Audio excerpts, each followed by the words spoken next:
give us an update on how the governor's new stay-at-home order has impacted our training curriculum that we're sending out each week.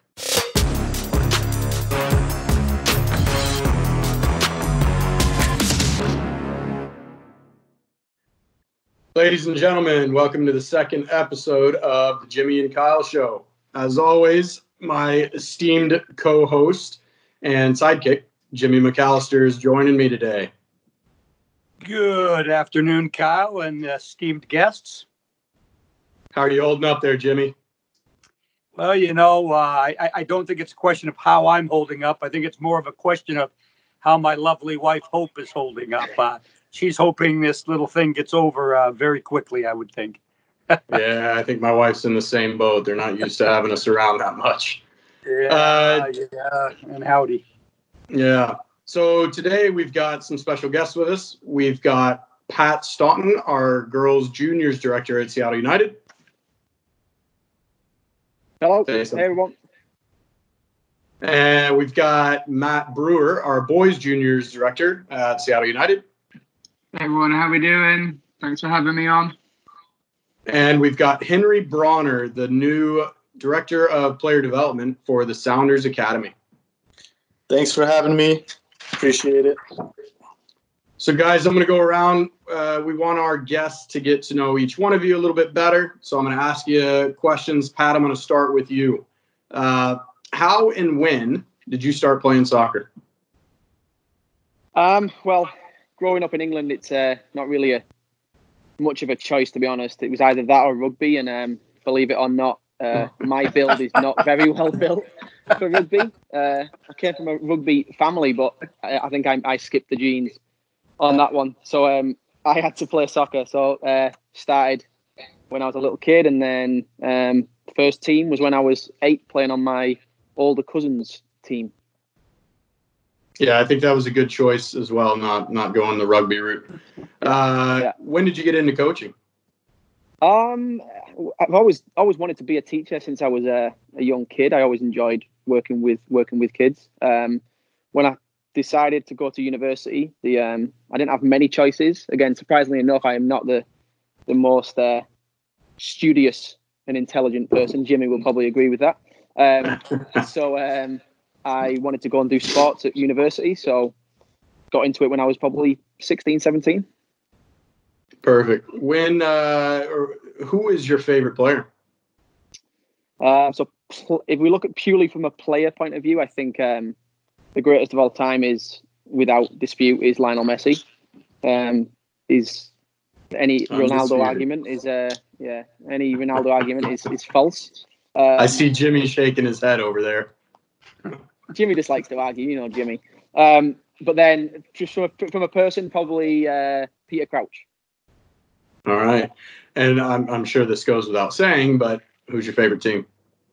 The greatest team of all time, Liverpool Football Club.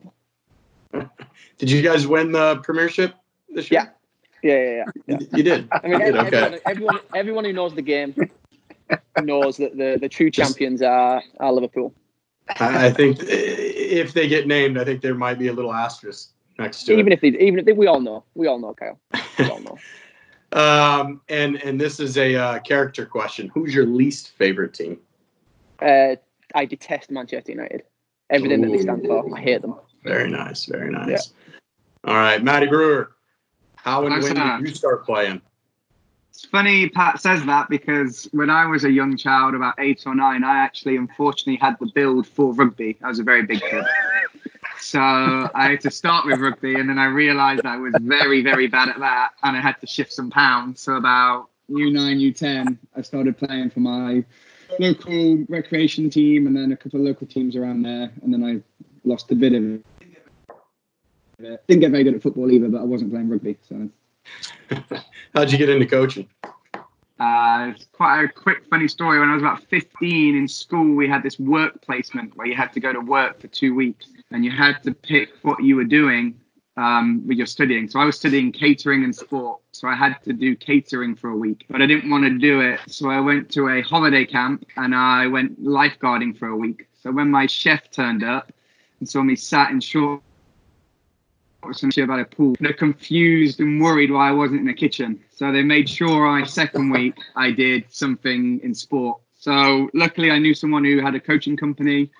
I did some local coaching for them for the week. Enjoyed it. They asked me to do a bit more kind of part-time stuff. And then it kind of went from there. I went to university and then came out to America and I've been here the last 4 or 5 years.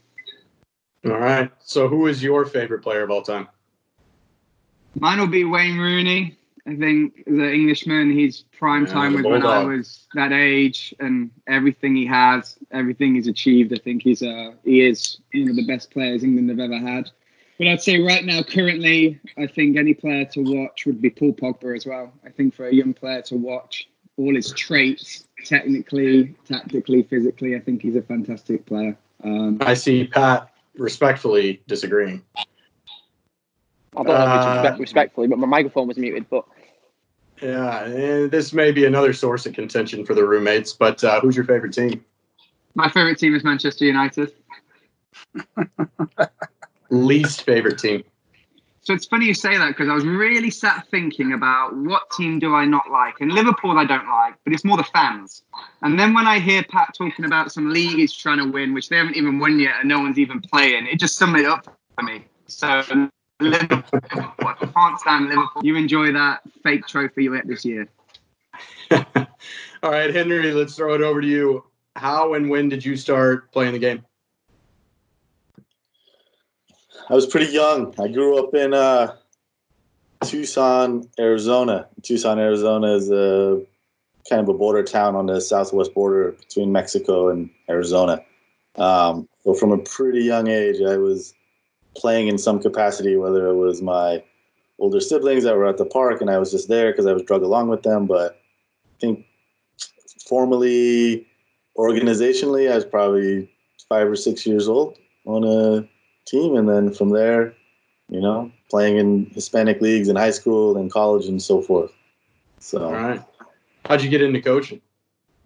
In college, we were playing, and as we all know, the spring season in college, you only can train so much, and we needed to make some extra money. And of course, our head coaches, assistant coaches were coaching at the clubs in the area. And so, hey, come help, do the technical part for us, do this. We'll give you, X amount of dollars, just something to help get you through the spring season. And that's kind of how it started.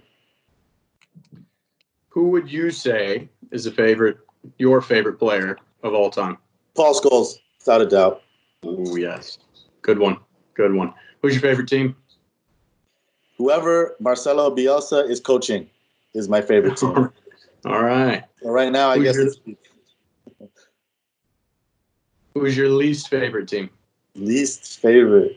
So the only soccer I got to watch growing up was Sunday afternoon.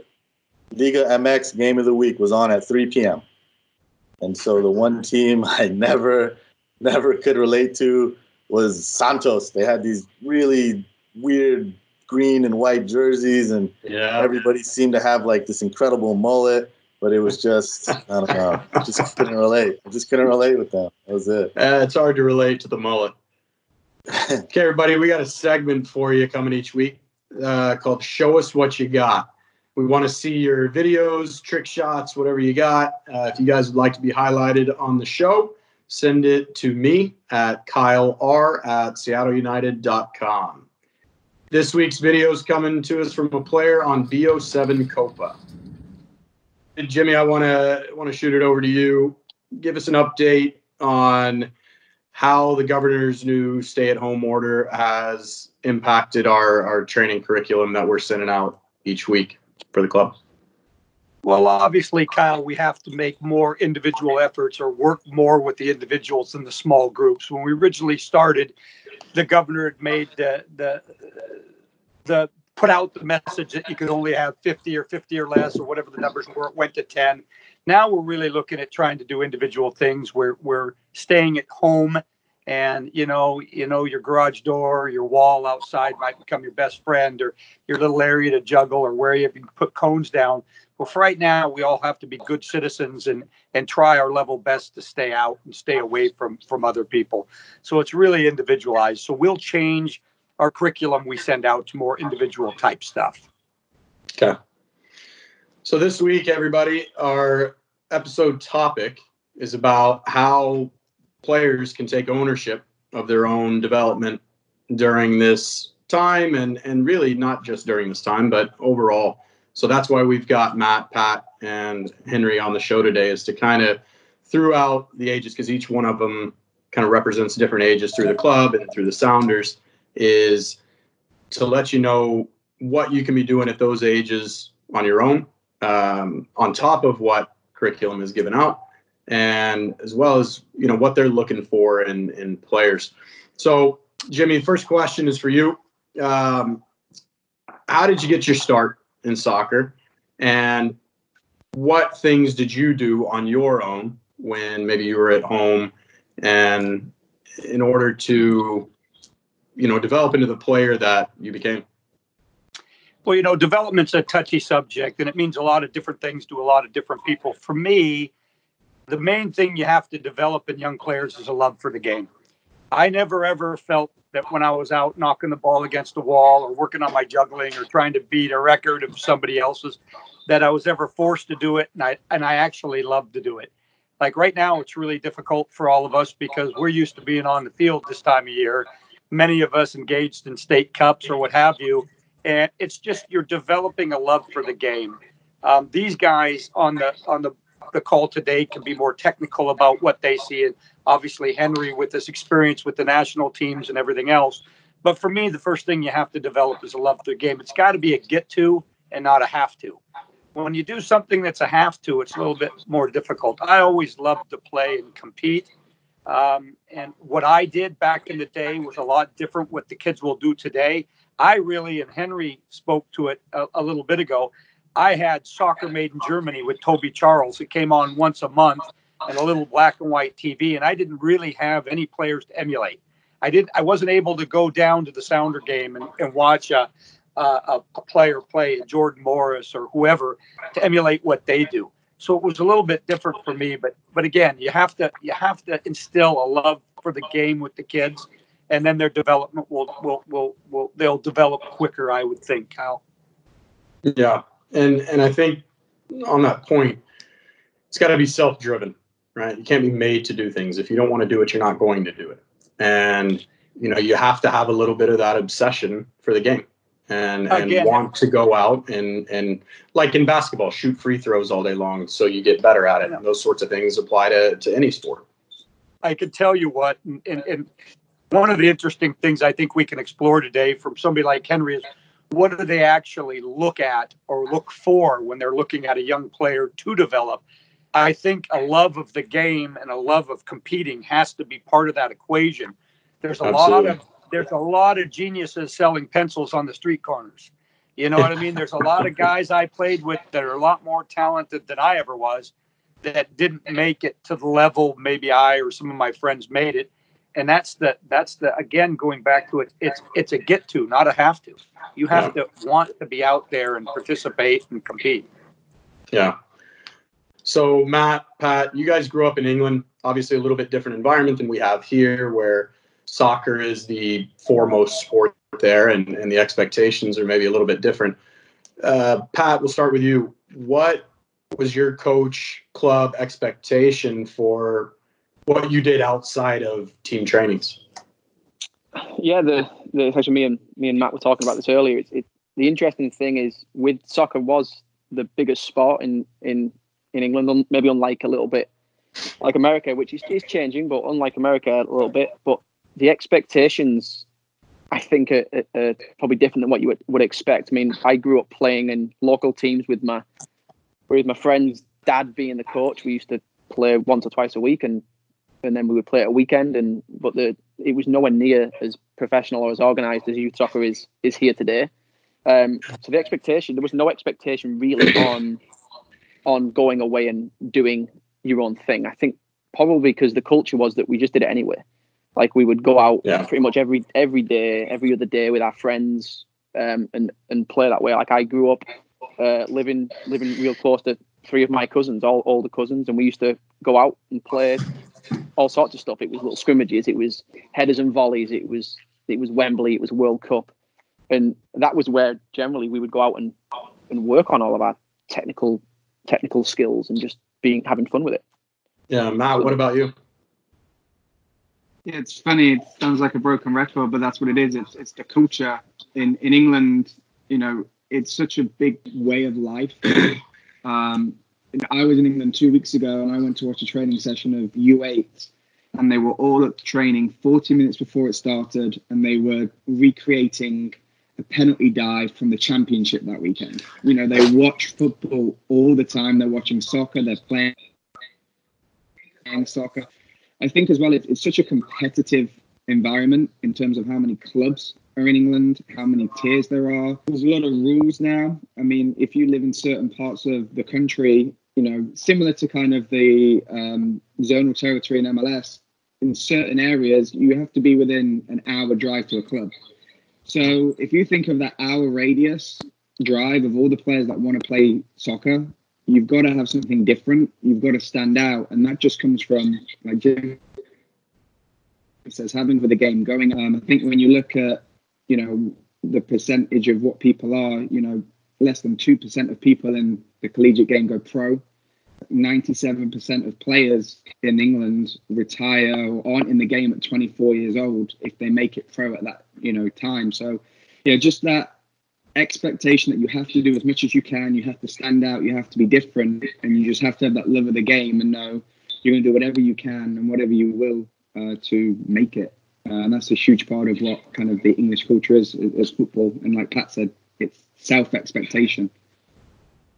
Yeah, and Henry touched on his experience down in Arizona as well. I mean, you grow up around a bigger Hispanic population. It's the same there. You know, I grew up in Texas, and we had a large Hispanic population, and sports in general in Texas are just a much bigger thing, I think. And some of that is generational. I think today, even if you went back down to Texas, it'd be a little bit different.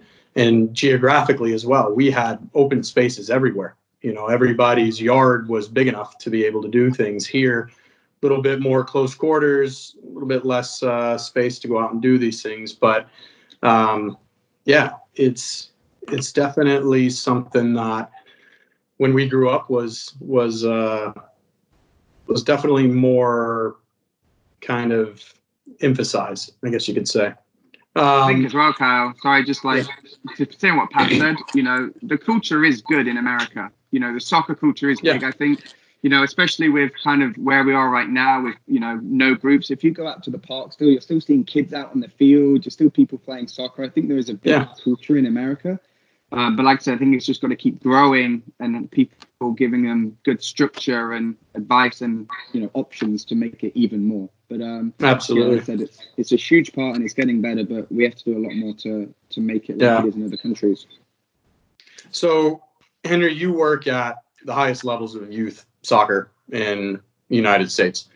What are some of the things that you're telling your players, your guys right now in the academy there at the Sounders to do during this time off? What kind of, have you guys given them tasks? Are you sending out curriculum?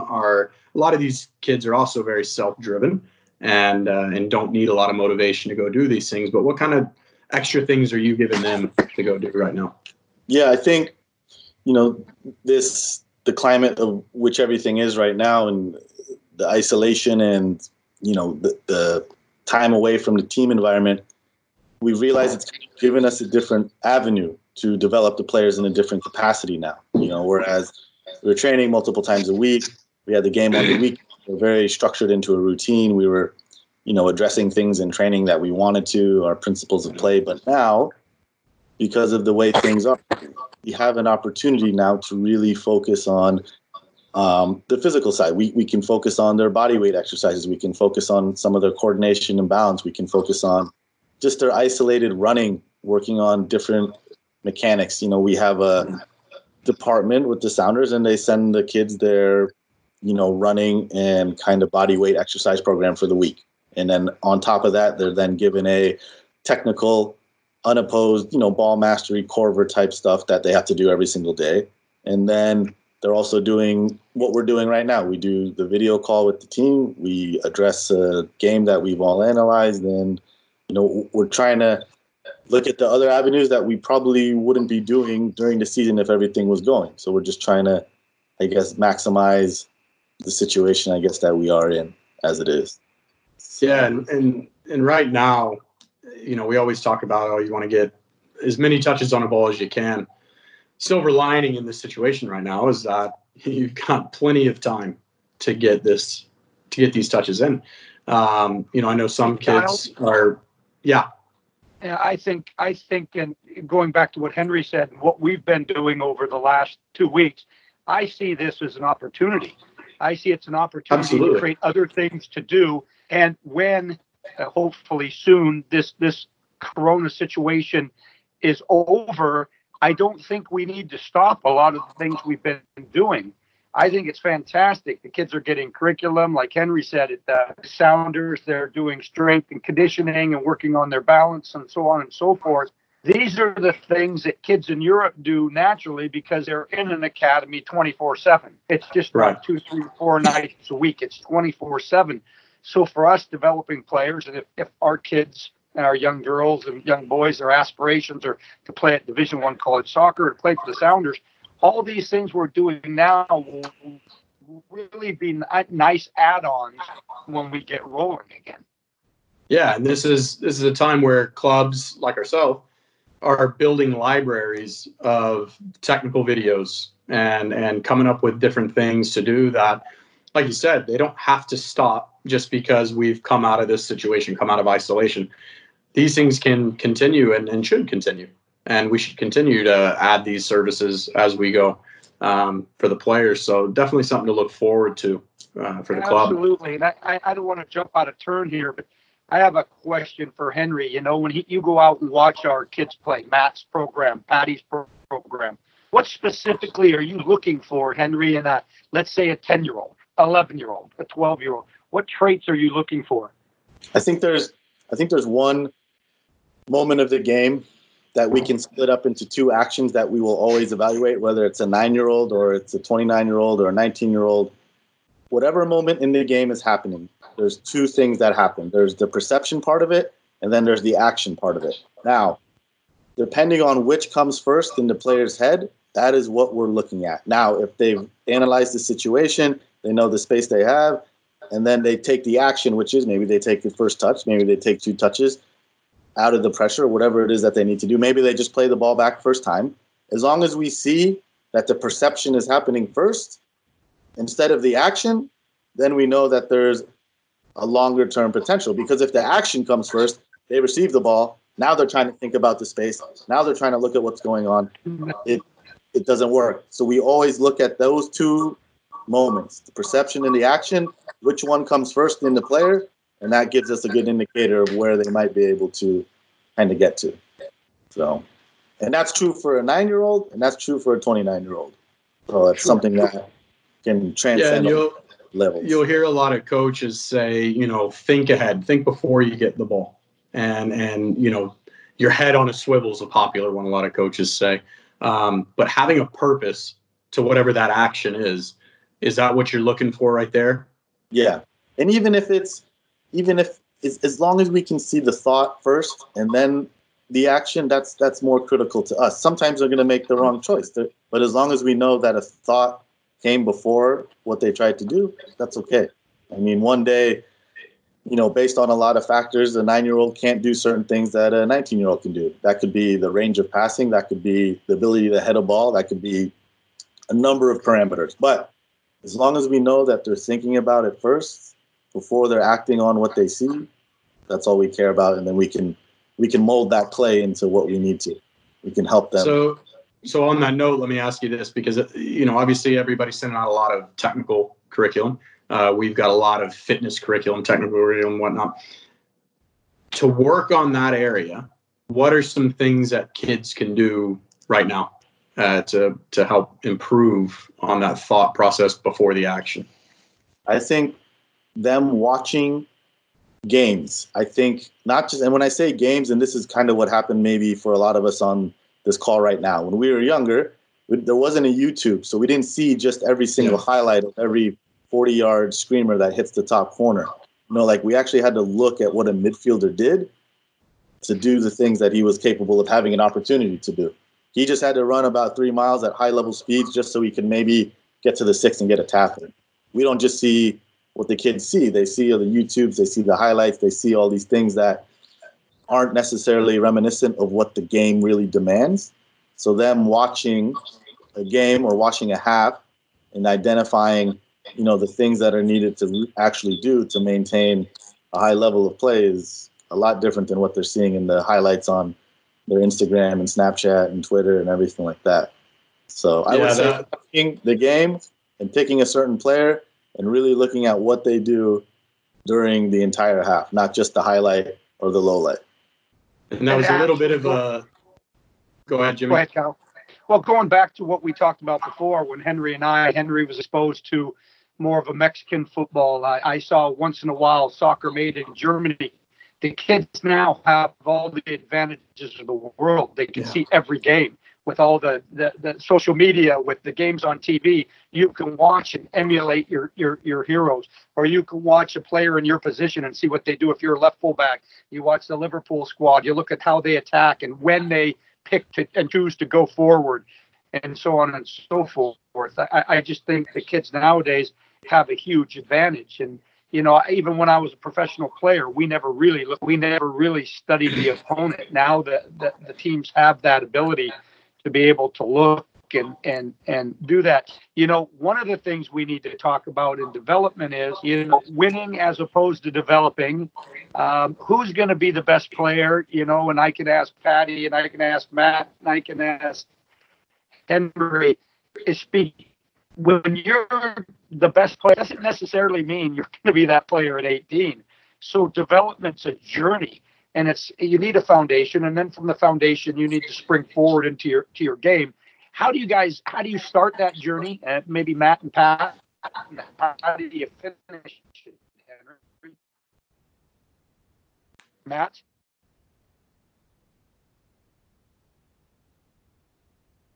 You're cutting out a little bit. Yeah, you broke up towards the end. What was the final question? Well, I guess, how do you start the journey and how do you complete it more? Like I said, a 12-year-old best player in the team might not necessarily be the best team at 18. How do you start their development, guys? I think for me, if you are, a talented or strong player, you need to try and experience different things. I think if you are playing and you're having success, you then need to find an environment that maybe is a bit challenging. So, for example, a Seattle United player can go to OPD, the EPD program. Can they try out there with better players? Can you also try and find something that might be not too easy, but you get success? So I think finding that balance, so you're getting areas of play that are difficult and success, but then also looking at your weaknesses. And like we said earlier, speaking with your coaches and your plan and looking at how you can develop an all-round game. Because if you're a 10, 11, 12-year-old player, like you said, and you're a striker and you're scoring all these goals, why are you scoring those goals? Which goals are you not scoring? Because I think when you talk about development and you're going all the way, you need to have a complete profile. I mean, I'm sure Henry can talk more about, when we look at players and their profiles and what positions need, what do you have, what do you not have? That's why a lot of our coaches, when our evaluations, give you things that you do well and things you need to do better at. So I think kind of an answer, if when you start that journey, what are you doing well? What are your strengths? Then can you look at what you need to improve, and then open yourselves up to different situations, stressful situations. That's going to really help you grow as a player and a person. And that's what's going to make you develop and become better for the longer run. Pat, what are your thoughts on that? Yeah, I think Matt's point on in terms of challenging yourself. I think you see, I think when you talk about learning, it's something that I was going to bring up in a little bit. But the types of learning that you want to have, if it's a technical skill that you're practicing, as an example, if you're doing it correct 10 times out of 10, at a certain point, all you're learning is to dribbling in out of corners, or whatever that technique or skill is. Can you challenge yourself and push yourself so that you're also making mistakes when you do it? And then within that, I think it's important to understand that, and this is players and parents and also coaches, that when we design training sessions, when we as coaches plan it, we're hopeful that mistakes will happen. If no mistakes are happening in practice, it means that the session wasn't planned correctly, or it wasn't planned according to what you're doing. If you do a rondo with 35 passes, I mean, there's might be a reason. I mean, is the not enough defenders? Is the area too big? So there has to be a fine balance, like Matt says, of getting challenged, but also seeing success. On Henry's point of perception, if you're in an environment where you're not maybe able to make that decision, to make the decision and then execute the decision, is that the right level for you? If you're getting far too much time or in those environments, is there something else that you can do to challenge? I think that's why we talk about players giving them different opportunities to play in different environments. That's always helpful. Yeah, I want to touch back on Henry's point earlier about watching the game, because that was a little bit of a leading question. I don't think a lot of players watch a game, and those that do, they watch as a fan, right? They're not watching that central midfielder who look at his body position, look at how his head turns, look at the touch he's taken. Is it a bigger touch to beat the defender? Is it a smaller touch away from the defender? Those are the little things when you watch a video or a game that you have to be looking for. Those are the differences, not the 8 million spinning beavers and whirly birds that people do. It's the little things like a first touch that make all the difference in the world. So, I'm glad that Jimmy asked that question to Henry, and Henry brought it up. Okay, so Jimmy, you've been around for a long time. And when I say a long time, I mean a very long time. Probably you've been coaching longer than Matt's been alive. You've probably been in this game at some level longer than most of us collectively have been alive. Through that time, undoubtedly, you've seen trends kind of come and go. When you narrow this down, when you boil it down, what are a few things that you think are some of the most important things that kids can be focused on right now during this time? When you talk about trends, Kyle, you talk about nutrition, you talk about weightlifting, fitness, that's all changed since I played. There wasn't a whole lot of that. There wasn't the sports science that goes into it now. I'd say one of the biggest things that you have to stay consistent on, though, and something that's always there if you're looking at building good players, is they have to be able to play two-footed. They need to be able to use their left foot and their right foot. I think that the game has changed and the systems of play have changed. We played different systems. I think as a defender, you have to be good on the ball. A lot of the defenders playing the games are going forward now. If you look at Liverpool, some of their leading assist guys are their outside fullbacks. But when I played, if you played outside fullback, you never went over the halfway line. So it's a lot different. The techniques for coaching kids are different, and I think it's fantastic what's happening. There's a lot of guys that are getting licensed to coach. When I played, it was a dad. I mean, it was a dad that was a good guy that put everybody in the station wagon, and you went around the corner, everybody hit their head on one side of the car, and when you run around another corner, you hit your head on the other side. When I played in youth soccer, I played with my buddies. We played CYO ball, which is Catholic Youth Organization, Our Lady of Guadalupe. We played basketball, baseball, soccer all together. So I think one of the things I don't like to see is I don't like to see kids get into one sport way too early. I know at a certain time nowadays you have to make a decision, but I think one of the trends I don't like to see is people dedicate into one sport when they're 7 years old. I think you gain a lot from playing different sports, different dexterities, and so on and so forth. So I think it's fine to play other sports. The thing I'm interested in development, and I hear all the time, and these three can talk about this, it's almost like a badge of courage and development when a kid plays up. I want to play up. My kid needs to play up. I'd like to have a little discussion about, when is it right to play up? How do you choose who should play up? And what are the benefits of playing up? Yeah. One thing I think in this circling back to what we were talking about earlier, maybe the biggest thing I see and that I harp on a lot with my teams is first touch. And that is something that absolutely right now, every one of these players can be working on is first touch, opening up your body to receive to play somewhere else. cushioning the ball a little bit better. When's the time to take a softer touch versus a bigger touch? That for me is one of the biggest things I see in youth soccer as a whole is the first touch. Well, the other thing, Kyle, is in youth soccer, being able to strike a good ball is critical. Can you drive it? Can you chip it? Can you play the ball with pace? Can you maybe knock somebody in over the top with a little spin back, you know? Yeah. There's things that we can work on. Ball striking, somebody mentioned that their favorite player was Paul Scholes. He was one of the best ball strikers that ever played the game. It wasn't his dribbling. It wasn't his all these things. He was just a wonderful passer of the ball. And there's a huge place for that in the game. Look at Ladero. Look at some of the Sounders. They're good strikers of the ball. They're fundamentally correct. And I think that's something that will never go out of the game. You're inside the foot. You're outside the foot. Driven ball, being able to chip it. You know, I think all those things are critical. And I think that is a lost art a little bit these days. Everybody's so focused on all the moves you can do and whatnot. But that clipped ball that people used to play in behind the back line is a little bit of a lost art there. And I'd like to see that come back for sure. I think it's critical. I played with a guy named George Best that most people will know. He was a wonderful dribbler of the ball. But what people don't know, how well he struck the ball. I mean, he could ping a ball all over the place, and it was just wonderful to watch. The other thing is, and I don't know how you teach this, it's, you know, when you look at other sports, it's Magic Johnson, it's Larry Bird, incredible vision. I mean, he'd see things like Henry was talking about 10 minutes before anybody else. So, I mean, Henry, there's guys on the Sounders that strike good balls. Can you talk a little bit about that? Yeah.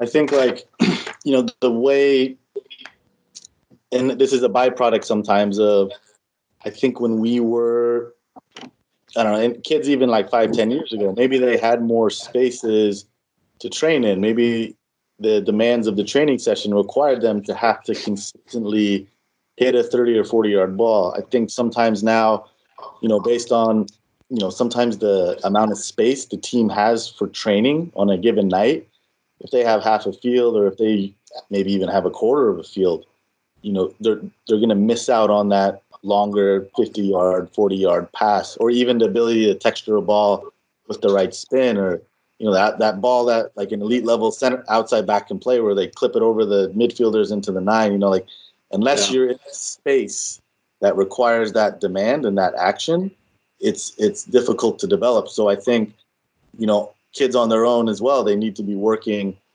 you know, on things that they might not be able to do in their normal environment. I mean, that's a big part of it.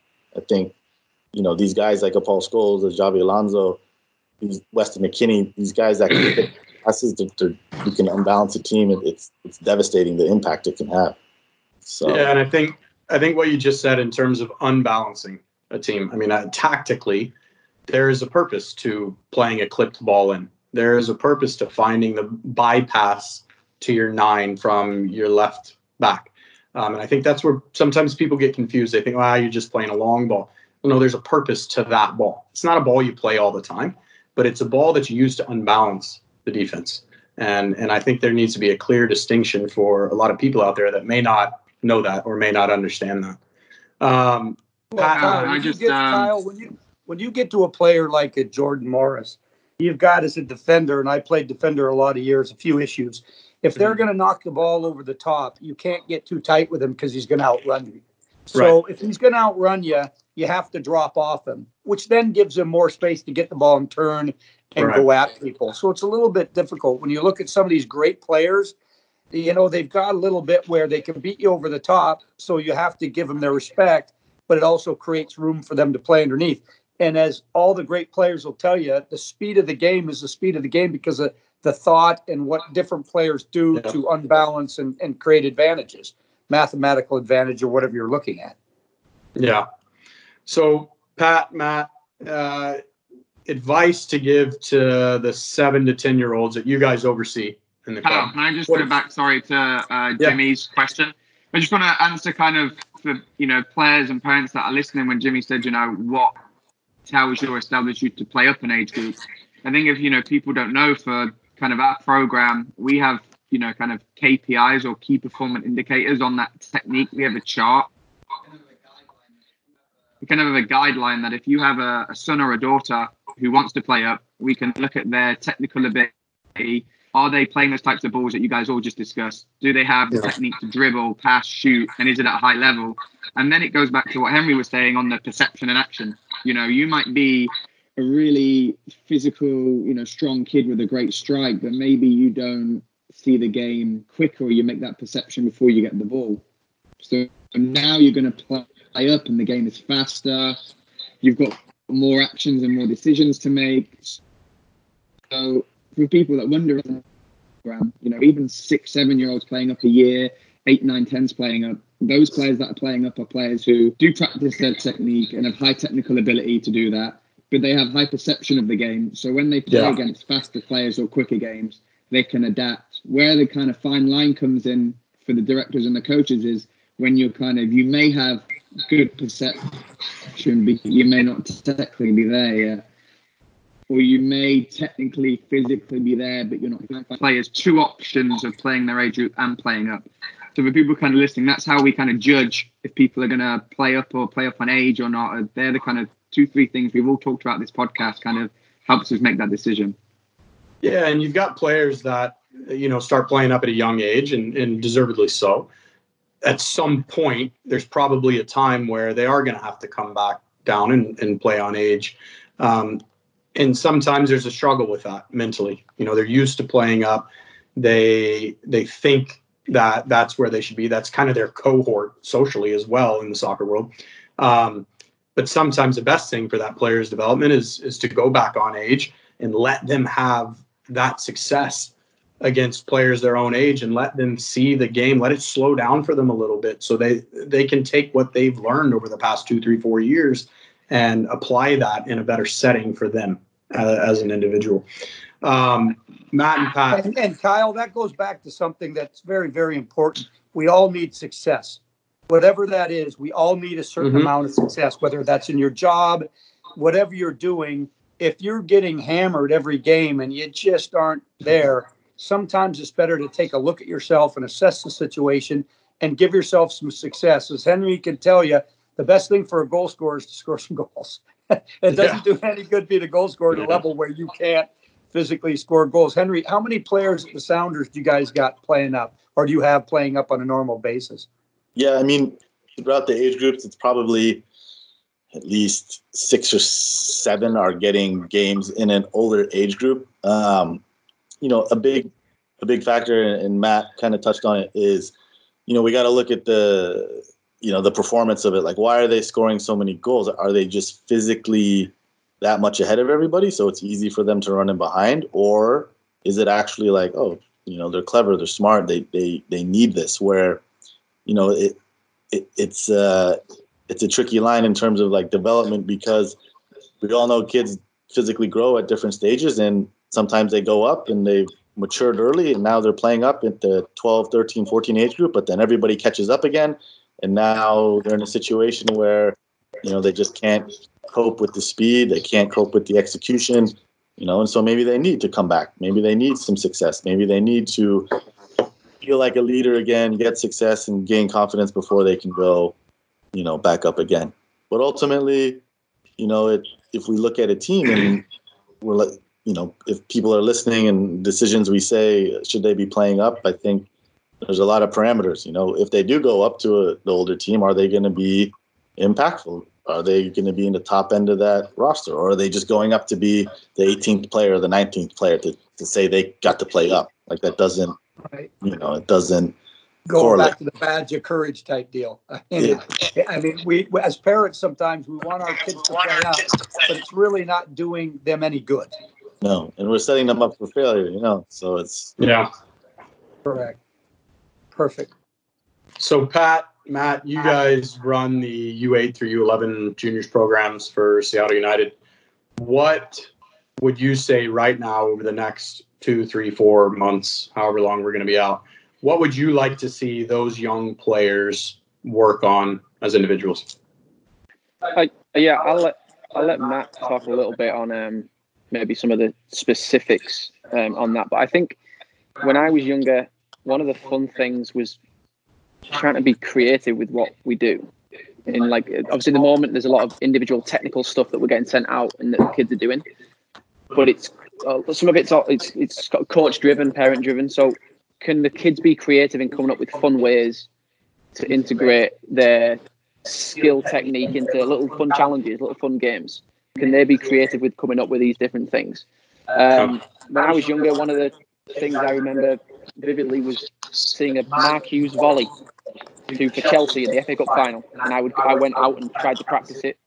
Tried being the key word, but I tried to practice that for like 30 minutes in my backyard. So like setting myself little challenges. Henry mentioned it earlier in terms of everything. You need to be challenged. We talk about getting lots of touches, but if those touches don't have a purpose and they're not framed in the right way, they don't become as powerful. Right. So how can we give kids some ownership on their practices? And that's, I guess, from a parent's point of view as well. I know parents, they want to have their kids, help their kids reach what they want to reach. They want to go out to the field or go out in the house and work on certain things. But if we take too much of that ownership off the kids, it becomes less powerful. If we're doing something just because Mark, Kyle, the parents are just telling them to do it all the time, it loses its power, I think sometimes. Coaches have sent out the evaluations. So within that, can kids come up with 3 objectives that they want to work on, technical objectives they want to work on while they're off the next week or 2? Yeah. Can they set themselves little challenges? Can they make sure that their training is purposeful? Add competition to it. Like I said, if you do something 10 times and you're getting it right 10 times, make it harder. Learning and development. So making sure they're challenging themselves and having fun with it. Like, make sure it's creative. Let them try things. Let them mess up. Let them make mistakes, but have it be purposeful. I know the club are going to send out some books and things for parents to read, but one that comes to mind is the Talent Code by Daniel Coyle, I believe, which talks about how skill is created. How do professional players, how do elite athletes, how do they develop skill? And one of them is it's having practice which is meaningful, not just going out and practicing. Can it become meaningful? Can it be challenging? Can it be deep in thought? Sorry for waffling on. Well, and maybe creating a calendar for yourself. You know, I'm sure a lot of parents have created calendars for their kids in terms of what they're going to do each day, and maybe adding this for 30 minutes for a day or an hour a day, however much time you can do it. Adding in scheduled day by day that you're going to go out for 30 minutes and this is exactly what you're going to do. This is exactly what you're going to work on. That'll help keep you to task as well, and keep you accountable for making sure you get out and do these things. Matt, what do you got on this? Yeah, I would just summarize kind of what Pat said and add a few things on. For me right now, you're going to get an evaluation from your coaches. I would think, what can you do that is going to put you different to other players? We've got a lot of homework, a lot of fitness. It's a really good time to get touches on the ball and work on individual. So be creative, like Pat said. Practice things that maybe you don't always get to practice at training.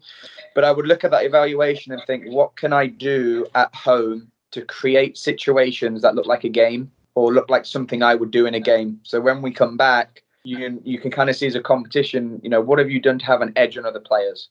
One example is the whole club's getting a presentation this week on creating and using space. And there's an animation in there of homework you can do to create space. That's a huge part of our club, huge part of our curriculum. So what can you do to do that? Watch videos, watch games, like Henry said. For me, a lot of the clubs, a lot of the teams have their own YouTube channels or parents record videos. Watch your team, watch yourself play. Can you do a little analysis or homework on that? Watch a pro game. I would advise someone to watch a pro game and not watch the ball. So can you just watch the game, and when the picture's on, don't look at the ball? Can you look at what players are doing off the ball? If your team has possession, what are players doing off the ball for runs? How are they defending? Things like that. And then I would look again at the game, 7v7, 9v9. What's a lot of situations that happen? You're often in tight spaces. You're often 1v1. You're often under pressure. You're often playing in small numbers, 1-2 man. So a lot of players have parents who want to join in. They have siblings. So can you try and come up with different ways, like Pat said, to be creative, stand out, but also work on something in the game? But yeah, make sure you're doing your homework, getting lots of touches, watching the game. And like we said from the beginning, stand out and do something that's going to make you better when we hopefully come back soon. Yeah, so Henry, those 12 to 14-year-olds and even the high school ages as well, what are some things that you would encourage them to be doing right now beyond, what we've talked about? Yeah, I think they have we talked about them challenging themselves and taking ownership. I think a big part of this is, they're going to get the ball mastery, those ball manipulation exercises that they're getting, from you guys. I think the next stage of it now is, can they do the toe taps? Can they do the crossovers? Can they do it with their eyes closed? Can they do it while somebody's tossing them a tennis ball and they're having to catch the tennis ball while they're taking care of the ball with their feet? I think looking for different ways to challenge themselves in those, areas. Can they do the exercises and the toe taps in their room at night when it's dark? Can they do it with the tennis ball? Can they use different surfaces of their feet? Don't always do your stuff in your cleats.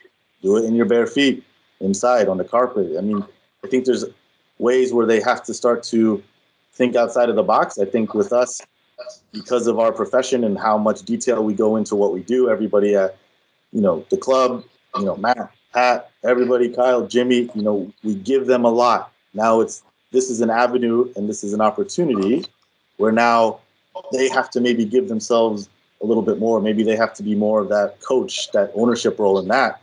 Like, I can do the toe taps. They've asked me to do it. But can I do it with my eyes closed? Can I do it while somebody's tossing me a tennis ball? Can they do it with 2 balls when they're doing it? I think this is an opportunity for the kids to kind of get outside of their comfort zone on their own. I think that's the biggest part. And hopefully when they come back, the comfort zone that they were in when they had to stop is a lot bigger now in terms of what they're willing and their capacity in terms of their technical ability. Yeah, so. Perfect. Jimmy, you got anything to add? It's like anything, guys. The game, it's there for everybody. If you want to spend the time, and like Lionel Messi, somebody mentioned him earlier, he said the ball was a toy and it was the best toy he ever got, and he loved to play with it. I mean, there's some players that are going to do that. There are other players that, play multiple sports and they just want to enjoy it. I would say the biggest thing that you have to do is you have to love it and you have to have fun doing it. When you're out there with the ball, and if you want to be a top player, the hours you put in, it can't be just work. It's got to be fun. You got to love it. I played, or tried to play anyway, on an over 60 team last year. I didn't last long, but I went for an over 60 team. I love to play the game. I know as coaches, we all want to be on the field right now watching state cup games. There's nothing worse than a coach that likes to get out there with the kids and sitting at home and not being able to do so. And like I said, through this situation, I think some great things have come out. This show, the ability to talk to people like Henry and other soccer people in the community.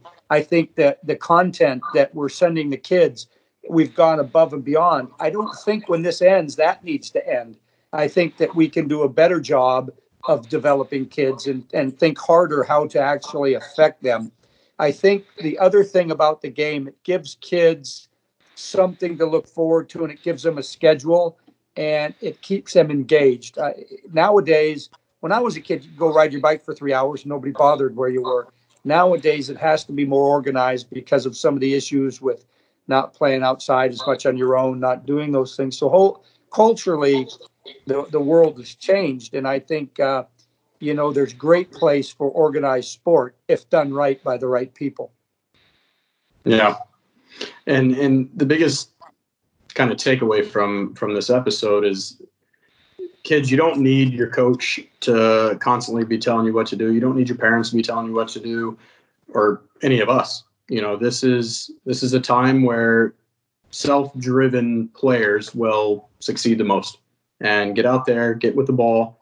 Just even if you're walking around the yard or walking around the house, getting touches on a ball, inside, outside of the foot, whatnot. Those are some of the best things that you can be doing right now. Maybe while you're doing your homework, you walk around and get touches on the ball. Take ownership of this time and your soccer development and really make the most of it. Guys, I'd like to thank. Hey, hold on, Kyle. It's a really good time, too, to thank the Sounders for our partnership. A lot of the stuff we've sent out, a lot of the curriculum have been Sounders players working with the ball. The relationship we've had with the Sounders have been invaluable for us for our junior academy. And I think we've produced quite a few players that play at the Sounders and maybe even and players that have moved on to the national team level. So, Henry, I really appreciate what the Sounders do for us on a daily, weekly basis. Thank you. Yeah, Henry. It's not just one way, too. Don't forget that. I mean, you're supplying us with the greatest density of players that are coming into the academy. And I think, Reed Baker just got back from, U15 national team camp. He was only with you less than 12 months ago, right? Yeah. And everything that that opportunity, is because of everybody at the club. That's the reality. You guys. And he started on less than a Copa team. He started on, I believe, a Tango team. Am I right, Kyle? So, again, it just goes to show it's not where you start, it's where you finished. Ethan Double played in the U17 World Cup this last summer. Seattle United players since he was a kid. I think, Kyle, he played with you early on. So it's really great to be able to watch a U17 World Cup game and see one of your players come on the park. For us, it's why we do this, and it's just a great outlet for us, and we really appreciate it. Yeah. And I want to thank Pat and Matt and obviously Henry for coming on the show today and lending us their wisdom. Jimmy, anything else before we close out the show today? Well, we've been going through quite a difficult time, Kyle, and some people have really stepped forward. I'd like to thank all our members that are in the medical profession, doctors, nurses. I know your wife's a nurse, Kyle, and it's tough on them right now. So we really, really appreciate everything they're doing. I really appreciate all our customers sending in kind wishes. I hope all you're safe. I hope we're all following the governor's orders, and we're going to get through this together. The quicker this ends, the better off for all of us. But I wish you're all safe, healthy, and honestly, we can't wait to get back together on the field. Yeah. Stay safe, everyone, and can't wait to see you on the field again.